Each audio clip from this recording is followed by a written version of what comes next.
The Star. Yeah, y'all already know. Seven the pan. That dude Biz on the beat. Yeah. We live in entertainment. Sound change. Crown the kings, homie. This is where it get ill. About to have the tip off live as a tip drill. From the court to the diamond, to the track, to the big skin flying round the fields. Hard and five forever keeping it real.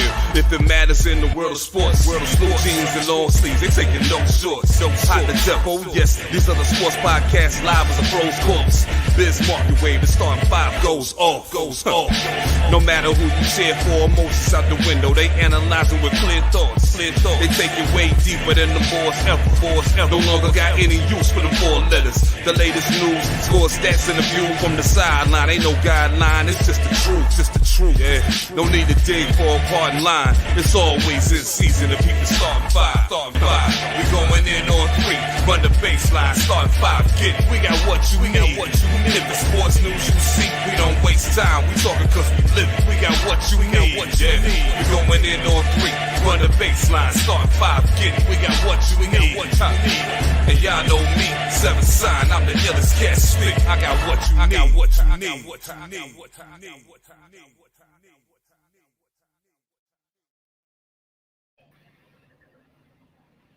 What up, everybody? This is your boy, the Mayor. Currently in a hostage situation. You see, they got me in that like ISIS-like room with the black wall behind me with a little bit of daylight. You know what I'm saying? I can see deepest, darkest Africa from across the water where I'm from. And we're back with the newest episode of the Start at 5. As always, y'all know what to do. My bad. Hit that QR code in the bottom corner of the screen right there. That'll get you to everything about us, the Start 5 podcast. But I ain't gonna go no further because we got a light one for y'all this week. TJ, you know what to do.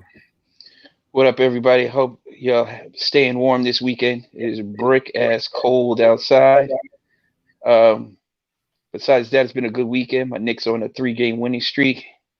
Very, very happy about that. They won 8 out of their last 11. It's grind time. The first part of this year, you know, there's not much going on outside of sports. So that's what I've been doing, grinding, getting back in shape, working out, tightening up all the loose ends I need to tighten up to set myself up better for the later in the year. What's going on, Jay? What's good, y'all? How's everybody? What's up to the world out there? You know, just piggybacking on what my man TJ said, it's been a good week for the Knicks, particularly, you know, RJ Barrett, aka the Nine God, aka the Badman Barrett. But yeah, just trying to stay warm. You know, it is brick out there, and I'm trying to do my best to stay as far away from outside as possible right now. Word. Yeah, well, I don't have to be outside because I work inside, but fuck work today because they pissed me off a little while ago. It is what it is. But yeah, man, I mean, real quick on our Knicks, Cam Reddish, somebody that many of us probably thought we should have tried to get in the draft at the time. Instead, we got his Duke brethren, RJ Barrett. But they back together again. Now some people are thinking, you know, the fluffy Zion is it should be on the way next, which that was the person that I wanted drafted in the beginning. And then maybe he might have been in a better place, you know, now if he was a Knick then. But it is what it is, man. But what do y'all think about this this Cam Reddish pickup? Yo, I love it. Dude is long, can shoot, can play defense. He just got to find his way. You know, Tibbs is always about defense. That's the way you're going to get on the floor. So let him earn it in practice like the rest of them. I'm sure RJ being there is going to help him out a bunch tremendously. And he can learn from him, you know, show him the ropes, show him how to get around working with Tibbs and the rest of the guys. And we already have a solid bench. We have one of the best benches in the league. This is only going to reinforce us and make us that much better. With starting five playing as well as they've been playing these last 3 or 4 games, we should be able to beat anybody on any given night if we can just tighten it up. I think it's a good pickup. I mean, he didn't really cost us nothing. Shout out to the Knicks front office these last 2 or 3 years, because we went from being the joke of the league to one of the best. And with the money, with the talent they're bringing in, and granted, we still don't have no superstars. We got a bunch of good players and some kids, but our core is solid. Our bench is solid. Cam is, like you said, is long. Old boy he can play defense. He's got an upside. I think it was a great pickup. It didn't cost us nothing. You know, I think it was a great move. Yeah, and JP said it. He said it when the move was potentially being made. Worldwide West was going to be a big difference maker for us in that front office, and so far so good.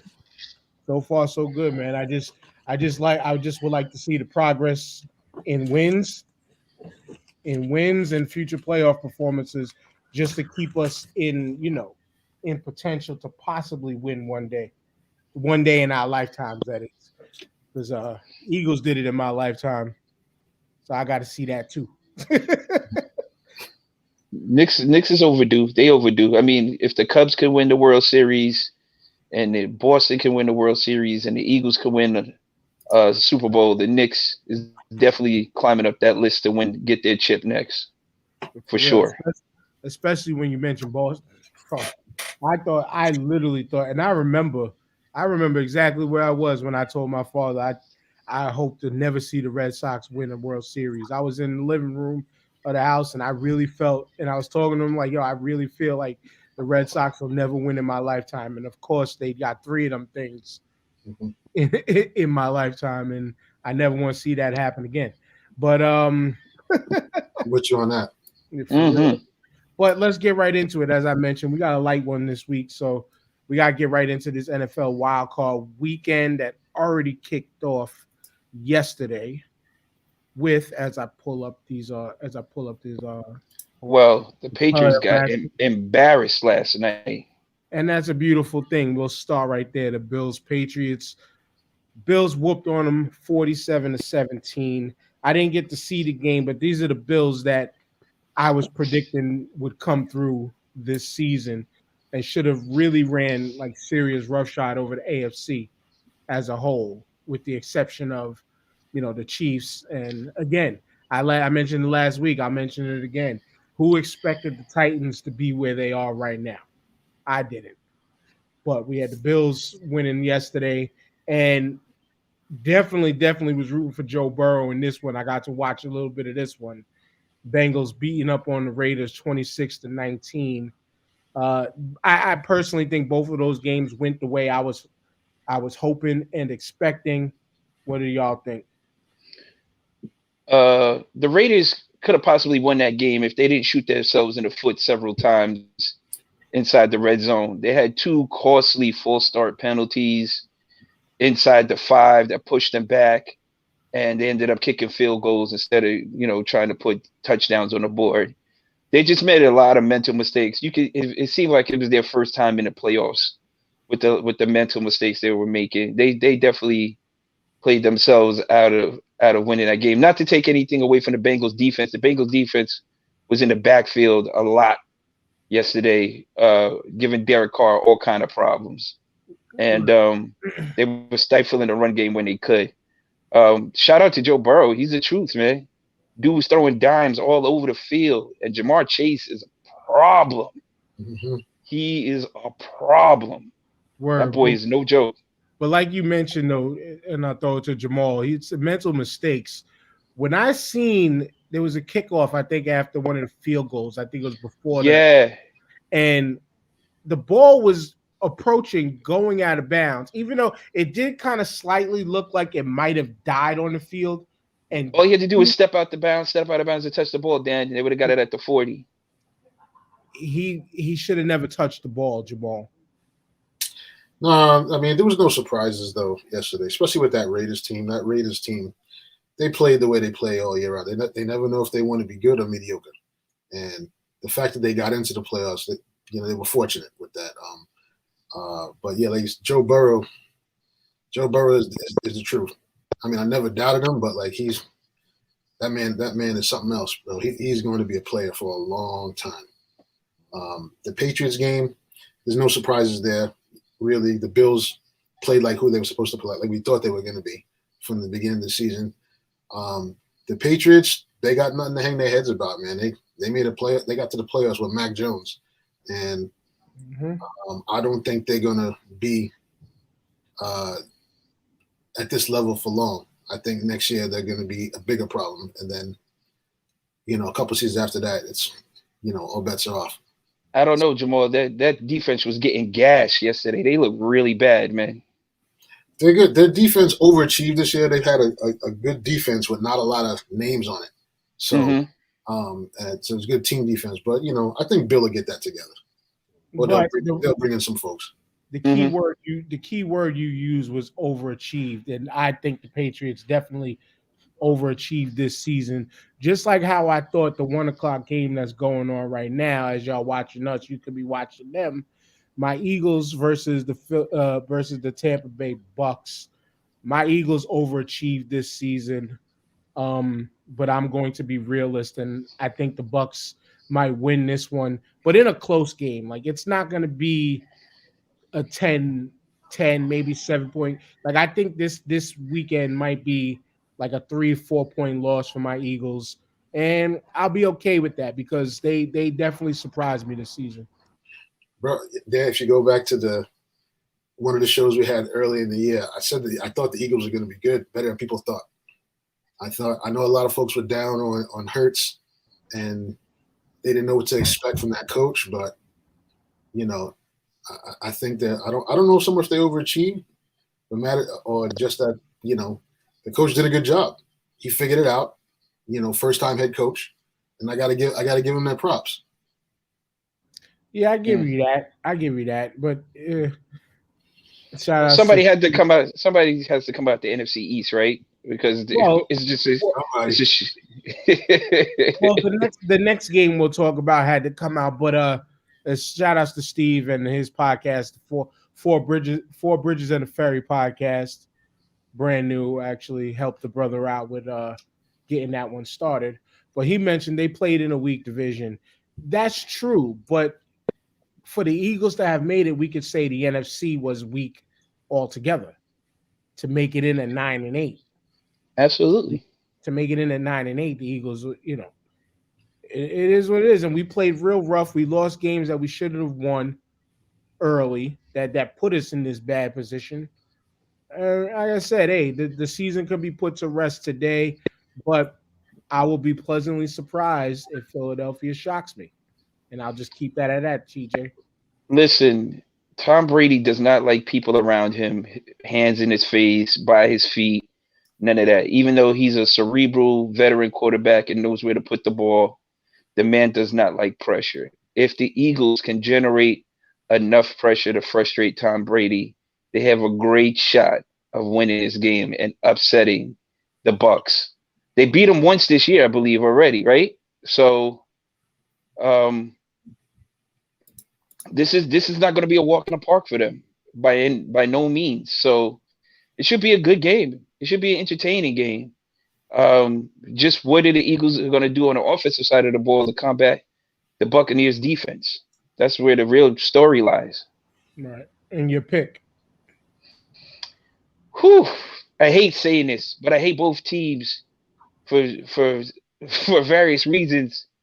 And I really don't have a dog in this fight, but I'm going to hate Tom Brady a little bit more today, and I'm picking the Eagles in the upset. Nice. Good for you. By a field goal. Good for you. Good for you. Like I said, Eagles shock me, please. As Steve said, Eagles have a better 2 or 3 year outlook than the Giants do. And I'm a Giants fan saying that. Absolutely. That's first and foremost. And yeah. Trenton High got a better 2 or 3 year outlook than the Giants, bro. Jacksonville Jaguars got better outlook. But we'll pause that there. Next game at 4:30 today. 49ers, Cowboys. Another two teams I've always hated. but I am wearing the 49ers colors this weekend. I'm wearing the fuck out of them 49ers colors this weekend. I do not want to see Cowboys advance. If they lose today, which I'm picking them to lose, next week is going to be part 2 of last time Cowboys were not and I promise y'all of that. I promise y'all. Next week, TJ, we are having a full, possibly hour longer segment. And we're gonna come with lists. Jamal, have a list ready of shit that has happened since the Cowboys since the last time the Cowboys won the Super Bowl. So 49ers all day today. That's an almanac and shit, bro. That's like a full almanac. Listen, what would be the craziest shit today if the Eagles win and the Cowboys lose? That would be the most beautiful thing. The internet is going to be. The internet will be on fire, bro, at by 6:30, 7 o'clock today if the Eagles win and the Cowboys lose. Holy shit. Yeah. I want to see it. I want to see violence today. I want to see a bunch of violence today. I want to see blood on the walls, on the floors, everywhere, just gushing. I want it to happen.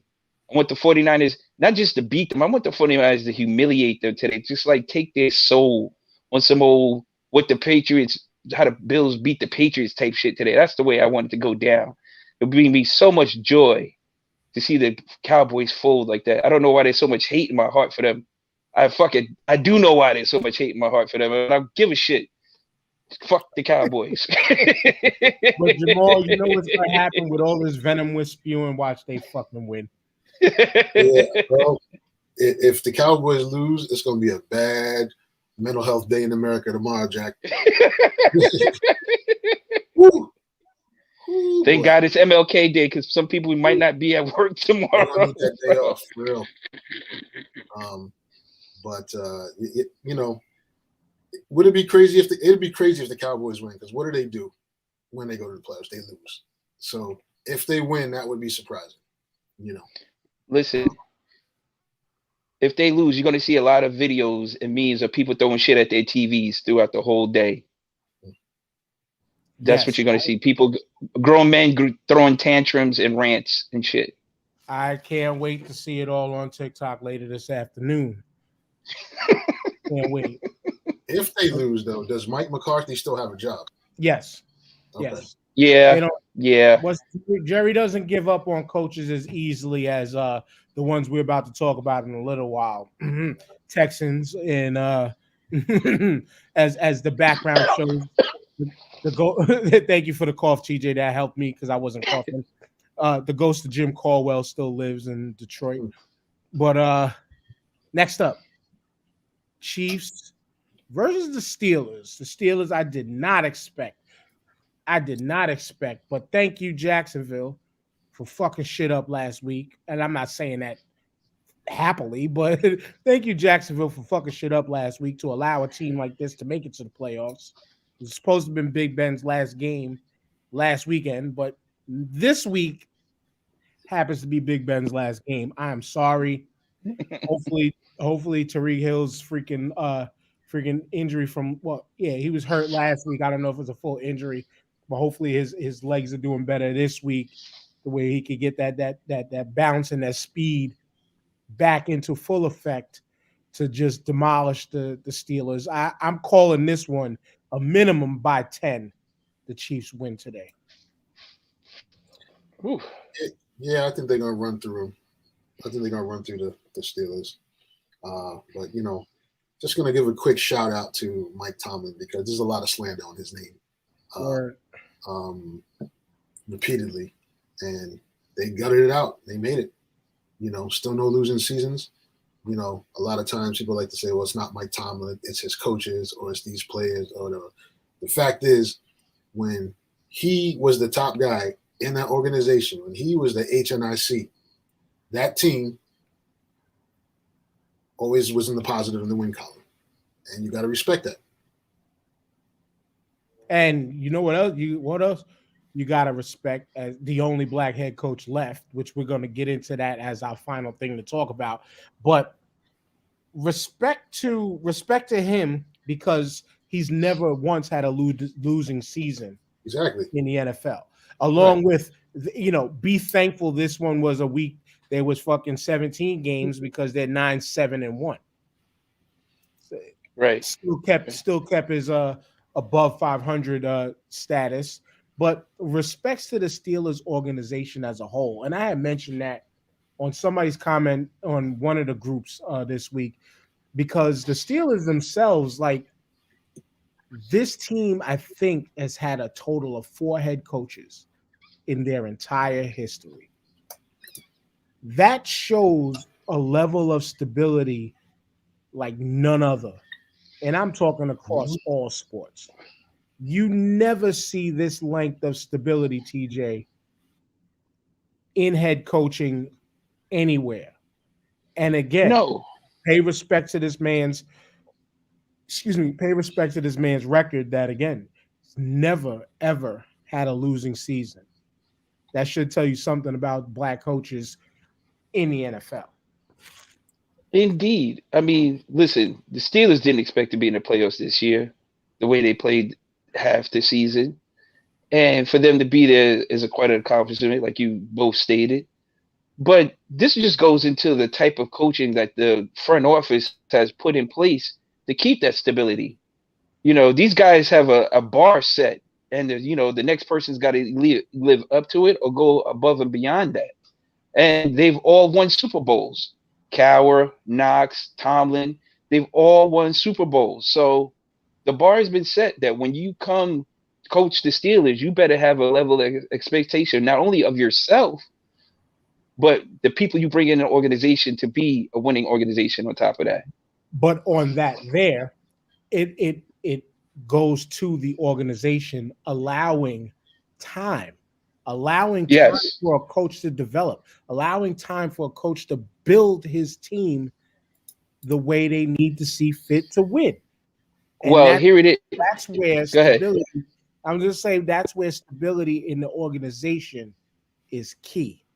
Unlike y'all Giants. Well, right. And you know what? They never let their players go too far. You know what I'm saying? Where they have to do a full rebuild. Steelers have never been in a full rebuild ever since I've known them, where they just strip the team down and got to rebuild the offensive line, rebuild the running backs, reconstruct the defense. No, they're always plugging in new players at one position, and they keep maintaining this process and recycling players in and out of their system to keep that level of integrity and winning. That goes a long way. That's very hard to do. That is very hard to do. And this being a copycat league, I don't know why nobody's followed that blueprint, maybe outside of New England, of keeping their talent and knowing when to let go of their talent when they need to let go of them. Outside of keeping Ben maybe 2 or 3 years too long, everything else has been above board. Their drafts have been phenomenal throughout the years. They're always getting killer linebackers, defensive tackles. They're always getting like interior linemen that you've never heard of that just come out and produce year in and year out. They're always drafting excellent running backs, wide receivers. Their scouting department and their player personnel, director of play personnel is phenomenal. It's above board. There's low turnover in those areas. That's the key. Yeah, right. Those folks love to work for that organization. They don't leave. They don't chase the dollar. No, they know where the bread is buttered, and why go anywhere else when you're set? Yeah, and exactly. Everyone else's staff isn't competent. 100%. That's the homie Curtis, aka Hollis. He got his old page back. Shout out to you, brother. But TJ, make your pick on this game. We've praised the Steelers enough. Shout outs to all our Steelers fan friends and all of them. But it's time for this game so we can get to the last. Yeah, they're closing the curtain on Ben today. He's had a great career, Hall of Fame career, easily first ballot nominee. His list of accomplishments is a laundry list. It's dumb long. Nothing to be ashamed about. He went out on his shield today, and that's what you want to do. You want to go out in your shield, and go ahead. It's despite all the controversy and shit behind him. He's a Hall of Famer in the field and at the bar. And I'll leave that at that. But last but not least, the first ever Monday night playoff game They saved the best for last. Rams, Cardinals. This one, I think this is LA's time to really let people know that they've been legit. Too many superstars across the board. They've been playing decent football to close out the season. Matt Stafford is going to show these people he's always been for real. And this is what happens, Detroit, when you actually get a crew around the man that can help him do something. Ghost of Jim Caldwell still in effect over there, as I will repeat. But the Rams win this one because this is same division rivals. This is going to be a 4 to 7 point game. Rams win. Yeah, they got talent all across the board. They got Cooper Kupp and Odell Beckham Jr. on opposite sides. They got a solid running game. Stafford is looking like Megatron is back. He's got like 4 Megatrons on the wideouts, and he's just throwing dimes all day. I mean, Jesus Christ! You see what happens when you give a better than average quarterback some time to throw the ball. What he could do for your team if you put pieces around him, like you said, Dan. That's all these people want to do is play winning football. But if you don't surround the guy to play winning football, it's never going to happen. It's not going to magically happen. He's not going to pull wins out of his ass because he doesn't have the people around him to help him. But shout out to Matt Stafford. I want to see the guy win. He's winning now. And, I predict them to win. I think they're going to win by 10 points today. I think Kyler Murray's going to make a few missteps and, of course, it may throw a pick here or there that might cost him the game. Yeah, and Jamal, when you stack up Cooper Kupp and Odell Beckham together, one on top of the other one's shoulders, or they could do a fusion dance like this Dragon Ball, then you'll have Megatron in one person. Yeah.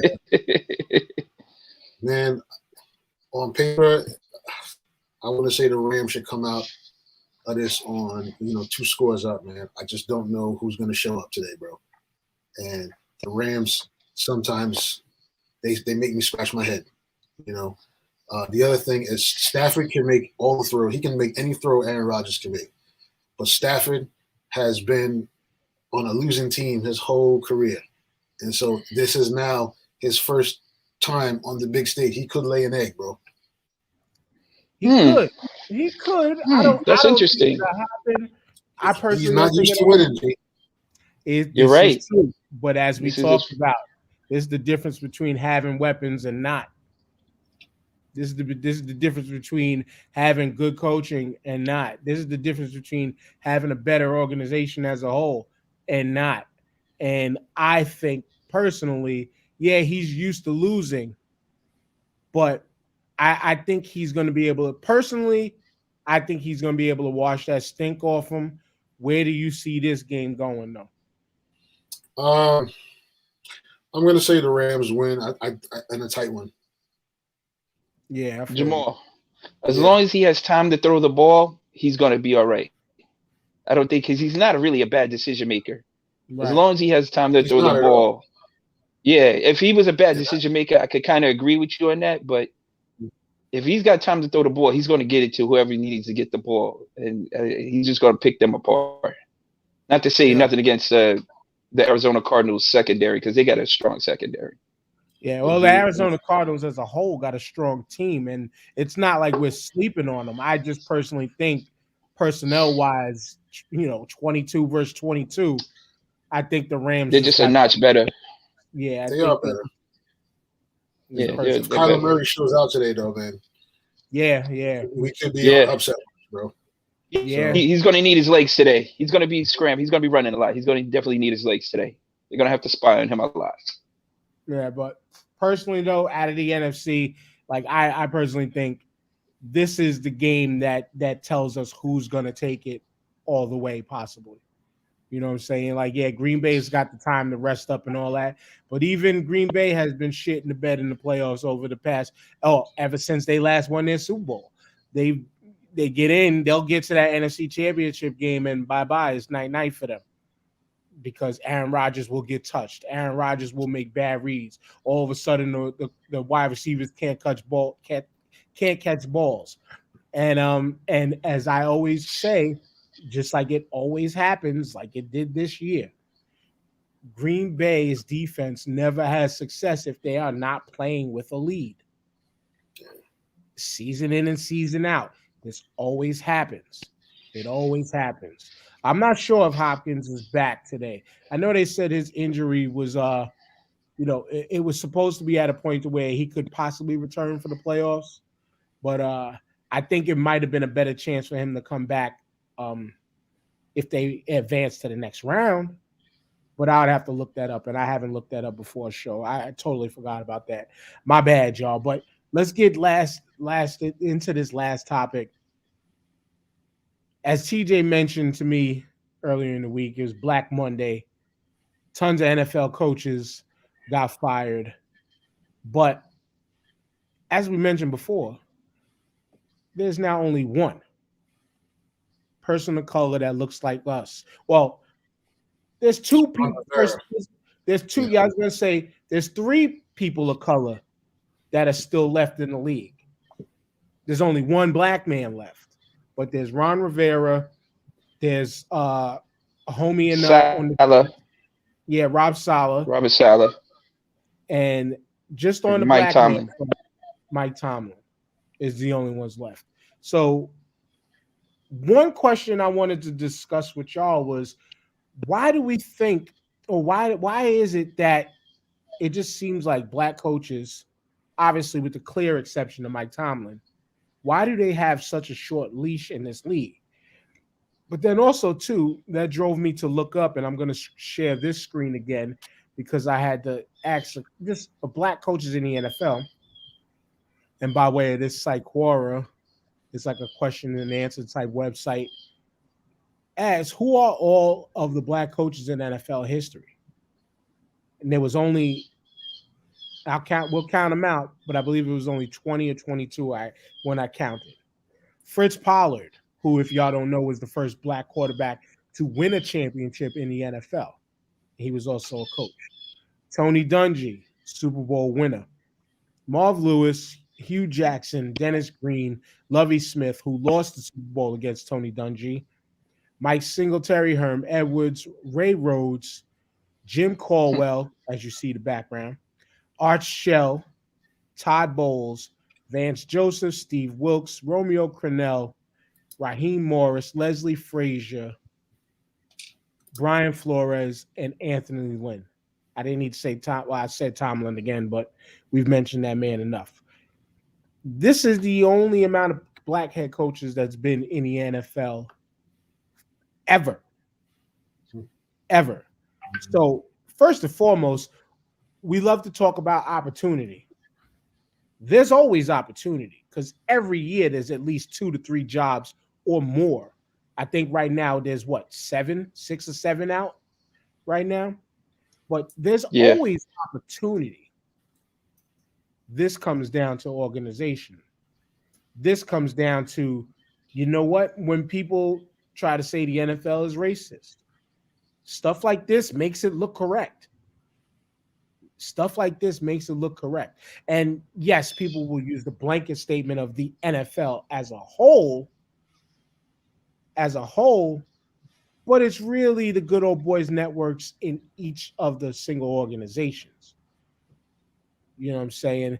The Rooney Rule, thanks to, once again, to the Pittsburgh Steelers and the Rooney family, who created the rule to try to give that shot out to people of color. And we talked about this a few episodes back. We talked about the Rooney Rule. Is it effective? Is it not? And it's obviously showing it's not. It's not effective at all. They did expand it, I think, a year or two ago, where now you have to interview at least 2 people of color for head coaching jobs. But we all know how the interview process works. The interview process works in the way of, all you got to do is just bring them in the office. Mm-hmm. Hey, we seen you. Here's a cup of coffee. You want a drink? So what's your prospects? Hey, maybe I could call a friend for you. I'll call you back. How about that? We all went through jobs where we're like, all right, we'll call you back. That's usually always code for, you don't have the job. Because if they want you, you'll find out leaving that interview. I don't give a fuck what job it is. If they like you, you will get that notice ASAP. I might have in life maybe got one phone call back from a place that said, "Oh, we'll call you." But for the most part, it doesn't happen. And I think that's kind of the compliance that's used within this Rooney Rule. I think it's hey, look, we did this. Look at this. Look at my African Americans, just like Donald Trump used to say. Look at my African American. Like, that's what goes on. You know what I'm saying? And yes, I'm glad that this rule is there because it makes them have to do something, at least try, and it's open up to people of color. So it doesn't always have to be black men. But when you put into perspective that the league is 70 to 72% or more made up of black players, why don't these two things tend to resemble themselves? Jamal. There is no other answer. It's based on race. You got two organizations who had long-term black coaches, the Steelers and the Bengals with Marv Lewis. And but other than that, it's almost like this black coach. We just don't get the time allotted for success. It's incredible that Herm Edwards doesn't have a NFL job, but Adam Gase had two jobs in the last few years. It's ridiculous, We're just not valued like that. And that's just the bottom line. We're just not valued. Our expertise and experience are not valued as in leadership roles in the NFL. And word to Hollis, what he just said, it's a reflection on society. Yeah, it's correct. Right. I mean, he also said before that, I think it's a matter of the owners not thinking we can lead men. Like, if you think about it, black QBs are not really sought after either. That's why there's a Rooney Rule, because they know they on some fuck shit. 100%. Mm-hmm. Anywhere where we don't have a say in how things go, this is the experience that we have. Yeah. And that's just the fact. Yeah. And that TJ, that speaks to directly to, lack of black ownership or lack of people of color ownership. Like, there is, I forgot what team the woman owns. There's a woman who's a majority owner who is a person of color. Then you got Shad Khan, who, the Jaguars, he allowed his Jaguars to just kind of run amok earlier this year with the whole Urban Liars situation and all of that. But after that, that's it. Like, there's black owners on the minority level ownership all around the league. Like the Dolphins, Venus and Serena were minority owners. A couple other people of color, minority owners of the Dolphins. But across the league, it's just minority owners. You know what I'm saying? And double entendre, minority owner. There's so many factors involved with this. Nepotism is rampant in the NFL. Okay, if you're a coach of a son, cousin, uncle, brother-in-law, bullshit, coaching tree bullshit, nepotism, favoritism, all the isms you want to put in there run rampant throughout the NFL. It's the only league pretty much that allows that bullshit. And I find it ironic that you see on the football fields, erase racism, on the back of the helmet, stop the hate. But that shit don't apply to nowhere else but the field. You know what I'm saying? It does not apply to the front office or upper management. So who are they fooling? This is just some ploy to make it look like shit is all good out there when it clearly isn't. The reason that there are not more black NFL coaches or higher ups, I don't think is that they don't believe there's a leader of men. It's like you said, it's the good old boys network. It's squeezing the sand out of your hand. You know what I'm saying? This is the last stronghold for what they have in society of ownership over players and people of color. So they're not letting that go. They're not going to let that shit go for any reason. And that's why there's no age requirement or nothing like that to own a team. Because once they go, somebody else can swoop in and get that. But they're not letting that happen. And as you mentioned, just ownership. Like let's think about when the whole Colin Kaepernick situation went down, and during that time we had the situation with the owner from the Carolina Panthers. Diddy stepped up and was like, "Yo, like I'm ready to buy them. I got a crew of people ready to buy them." Goes back to good old boy network of they have to be approved by the 31 other owners to be in that circle. Of course. So let's thinking back to a Shad Khan, this had to been a situation of big bank takes little bank. And his bank was probably a few $billion more than most of these other owners. And they had to say, come on, let's let them in. You know what I'm saying? Like this is just like it's almost like politics. Like you can't. He had to overpay. He had to overpay to get there. You can't win a race in politics if you don't spend hundreds of millions of dollars. That should tell you everything about the game itself. That it's not about the people. It's not about true policy making. It's just about money. Same thing goes with the league. If say all right. Say if maybe like a Byron Allen didn't step away from TV and wanted to buy a team, he might have enough money that trumps most of these other cats, where they could say, "Come on, let's go." But there's what? There's maybe. I think they say that there's maybe 30 to 35 of black folks in the world that could possess that much money to possibly be able to do that. Do they really want to bring hip hop into the NFL thinking of Diddy again? When, oh my good, excuse me again, 70+%.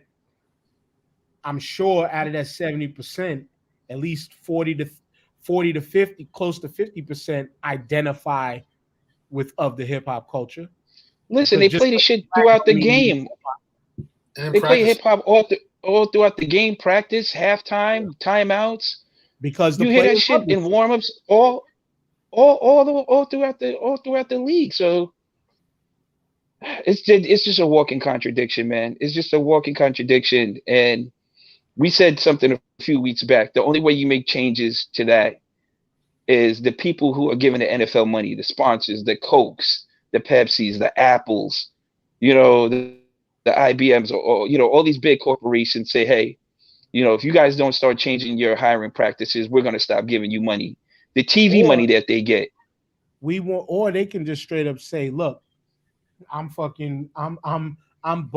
I'm Anheuser-Busch, probably your biggest sponsor to the whole league. We'll pull out if we don't see more black coaches. And we'll pull all that shit out of your stadium. All black people love Budweiser. Budwater.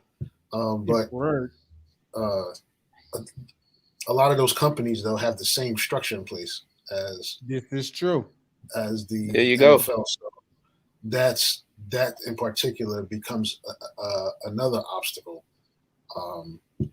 So it is. I mean, it is what it is, and it's obviously apparent what it is. There is no coincidences at this point.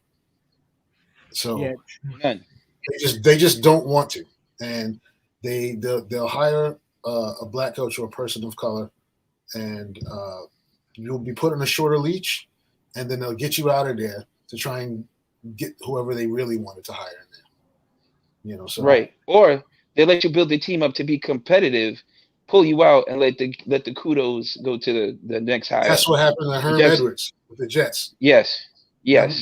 Those Rex Ryan team, those are Herm Edwards team, and Herm Edwards was winning playoff games, at least taking them to playoffs. Right. That's what happened in the NBA to Mark Jackson. Mark Jackson. Yeah. I mean, there's another rabbit hole behind that. I know JP and I discussed that when that happened, but at least Steve Kerr gave Mark his flowers though. This is facts. But real quick before we get out of here, I pulled up this thing from CBS.com, ranking the positions or opportunities, what they felt was from worst to first when it comes to the openings. We got the Las Vegas Raiders. We got advertisements in the way. We got the Denver Broncos. We got more advertisements. We got the Miami Dolphins, the Chicago Bears, Minnesota Vikings, your Giants, Jacksonville Jaguars, Houston Texans. Those are the 8 positions available within the NFL right now that are in need of head coaches. I'm striking out right now any possibility of any black man leading y'all New York Giants. That's out. Sad. We It's know sad. this I shit want went Brian down. Flores so bad. They barely wanted depends on freaking GM. Geno. They barely wanted Geno Smith as a backup. They went and drafted Danny Dimes when there was tons of other quarterbacks better than him. Black or not. You know what I'm saying? I know that your Giants is going to stay white forever, unfortunately. But out of any of these spots, do you see any black person stepping into any of these roles? As Go much ahead. as I want that to happen for the Giants, the only way there's an opening for that to happen with the Giants is if they give Louis Riddick that GM job. Because whoever the next GM comes in gets the keys to the kingdom. Giants ownership has finally figured out that they have no idea what the fuck they're doing, and they're stepping all the way back. Yo, They're for Mara to stepping all the step way out, back.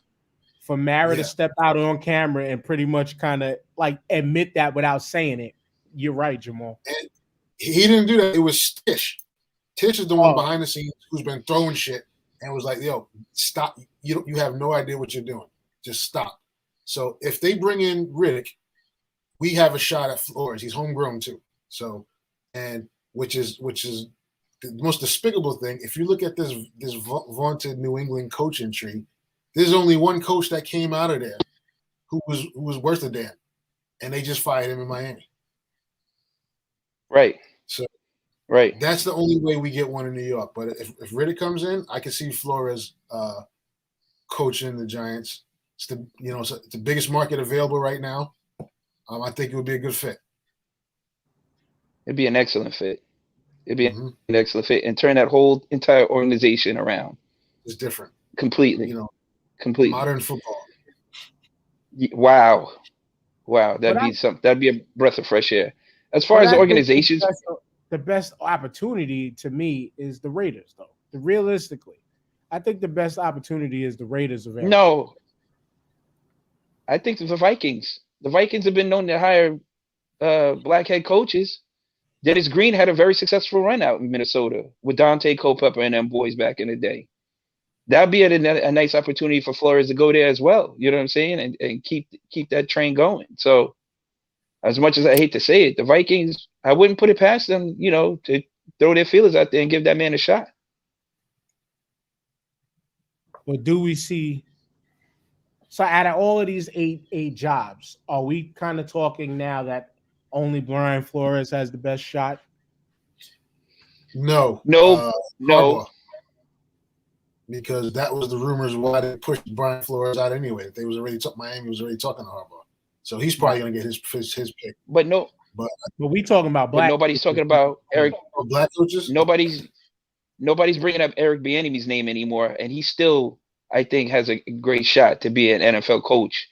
I mean, he's still got KC winning games and maintaining their success. And however deep the run they have this year, his name will be brought back up again to be interviewed, and he should get a job.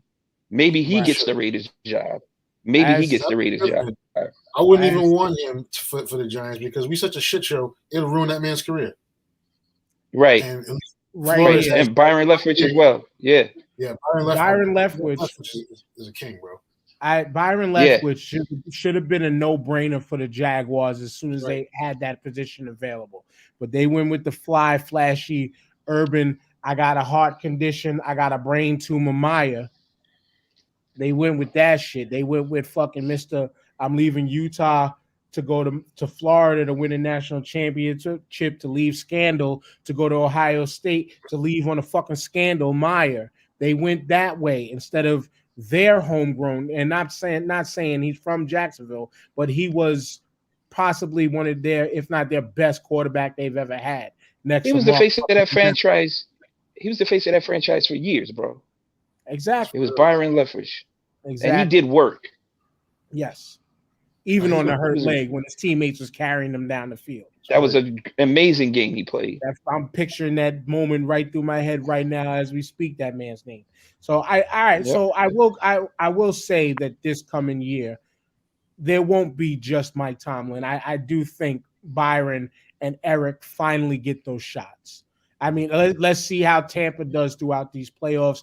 We've seen what they did last season. I mean, if helping add to Tom Brady's fucking legacy and getting him number 7 isn't it for you, I don't know. But I think them two are definitely going to get a shot.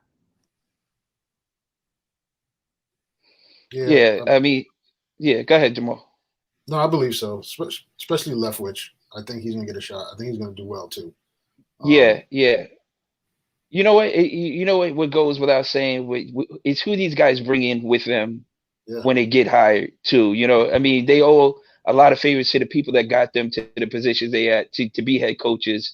And you know, you like to bring the people you're comfortable with, and you know you have a working relationship with, and so that helps a lot too. So if you can get if you know what, if you can bring in the people to help you be successful, it's always going to be a better shot to be more successful as a head coach. 9 times out of 10, though, some teams won't allow you to talk to their head coaches. But look at how many defensive and offensive coordinators are people of color in this league. They're scattered throughout the league, and there's more than 10 of them for sure. And they're all either were head coaches or former, assistant head coaches at one time or another. You gotta give these people a shot. These are the real guys that are running the offense and defense of these teams. Why not give these guys a shot? Todd freaking Bowles. With all the shit that he went through with the Jets, just won a Super Bowl with He got a bad rap there.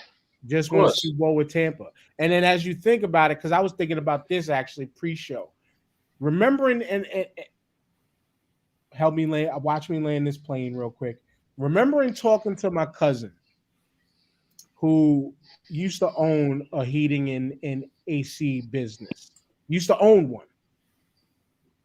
He was like, "Oh, one day we was at one of our family members' funerals, and he was just like, oh, I'm working for such and such, such such." I was like, "Oh, what happened? I thought you owned your joint. I remember making the logo for you." He was just like, "Nah, I'm working for somebody." I was like, "Word? Like you didn't want to do for yourself?" And he said, "Sometimes it's better to just go work for somebody else and not have to deal with all the headaches that come with running a business and make $52 to $55 an hour instead of making $100 an hour, but you're cutting that down in half or less because you have to utilize all that back into the business." So maybe some of these coaches, as I mentioned, Todd Bowles might not want that responsibility again. You think they're burnt out? You think they got burnt out from being a head coach at their position and with the headache? I mean, it's a daunting task. It's not easy. I'm not calling burnout. I'm just saying they might not want that full responsibility. And people get comfortable in certain spots. People get comfortable. But nonetheless, Leftwich, Bieniemy, they finally need to make that jump. I think the Raiders should look at Bieniemy. You've seen this man whoop y'all ass year in and year out the past few years in your division. Yeah. With the tools you have, and you've seen the offense that man put together. Sure. Go get him. That's a good fit. They got some players for him too. Like I said, I think the worst opportunity for any of these folks right now is the Giants because we such a shit show. With the exception of Flores, because he can turn a team around. That's the only, I would like him to take that game. He can turn a team definitely around. has the experience. Yeah. With that market, you turn that team around that market, they'll love you forever. Word. But the flip side is, we're a shit show from the top to the roots. And it's going to be a minute. And that's a part of the problem, And that's a part of the problem too, is that you give these black men these opportunities, like homeboy in the Texans, You give them shit opportunities. You give them, you try to make them turn shit into sugar. That's right. You know what I'm saying? You try to make them turn shit into sugar, and then it's like, well, we gave you a shot. If when they do that, it feels like, well, what do we have to lose? Hires is what it feels like, because these are the only opportunities that we're getting, and not getting them with some of these premier organizations. Right. So that part is discouraging. So it's a complete uphill battle on all sides. I don't know who would want to coach the Texans with the shit show you talk about the Giants being a shit show. The Texans front office and their owner is a complete and utter shit show in itself, with the Deshaun Watson situation, with all that other shit that's going on over there. I wouldn't voluntarily, if they came to say, hey, we want to interview you, I might pass on that shit just because of the dysfunctionality of that organization as a whole. And the way the owner gets involved with player and personnel decisions and stuff like that, I wouldn't want to be handcuffed like that, knowing in the back of my mind, if something goes wrong, this dude is going to step in and not let me handle and run the team the way I see fit. So that's right. I mean, I would if I was anybody, I mean, granted, you want your first head coaching job and you do anything to get it, maybe you'd take that job. But outside of that, if you've done that before, man, stay far and clear away from that place. You want to talk about toxic? That place is a fucking nuclear disaster zone over there, bro. It's fucking 3 Mile Island all over again. Shit, Chernobyl is what the Texans are, bro. It's disgusting. But somebody's gonna have to get the job, and unfortunately, it just might be another black man who, once again, is on a short leash. Like the dude that they even hired, everybody kind of felt like, yo, who is this dude? But then we find out that he was like a long tenured like coach on like the lower ranks in the league for a really, really long time. And then it was like, hey, celebrate him. He got his shot. He got his shot at what though? Yeah, it's like, what do we have to lose? Hire, right? Right. I give him a shot. So yeah, like if this man can turn this fucking 1976 Pinto into a fucking 2022 Corvette, then we'll keep him. These coaches are not set up for success, bro, and that's the problem. That is the problem. Set up for success. They don't got the GM in place to help them out. They don't got the personnel.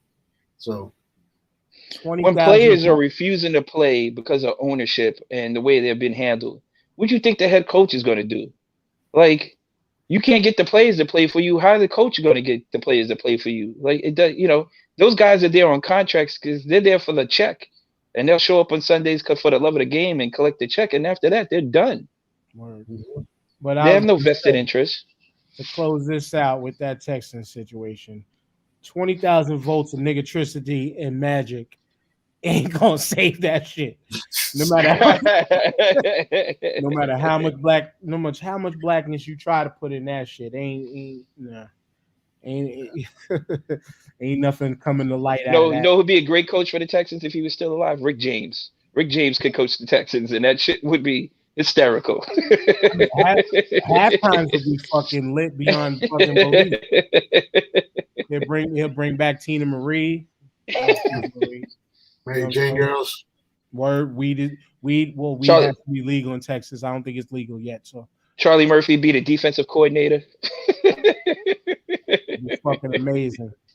Rest in peace to them as always. But rest in peace to this week's show. This was done. Good conversation. We kind of talked about the obvious, but nonetheless, it was still a good conversation to have. Y'all know what to do. Another great show. Thanks for everybody participating in the comments. Like Dan said, hit the QR code, get involved, be a part of the show, hit us all up. Have a great week. Stay warm. If you got a space heater, be careful. If everybody doesn't know the situation that happened in the Bronx about a week ago with the space heater fire, that was a very tragic event. Just be safe out there, be careful, and everybody have a great week. Cool. Yeah, word. Shout out to all the people in the Bronx, man. Yeah, man. So, thank you everybody for watching and listening. Shout out to the mayor. Shout out to TJ. Thank y'all for having me. Everybody stay warm and be careful. Enjoy your day off if you got one tomorrow for MLK Day, and in conjunction with what we were just talking about. Just bear in mind that we get this day off, and some people like to pretend that MLK was universally loved, and he wasn't. So just keep that in mind, because a lot of the rhetoric he faced back then is still out there right now. And I think today's show was tackled that pretty closely. So, but shout out everybody. Right. Word. But we also too in the face of what tomorrow is, which his actual birthday was yesterday, and happy birthday to my sister also, who just turned 32, same day as Martin Luther King. But understand all the bad that came with that good to make yourself better too.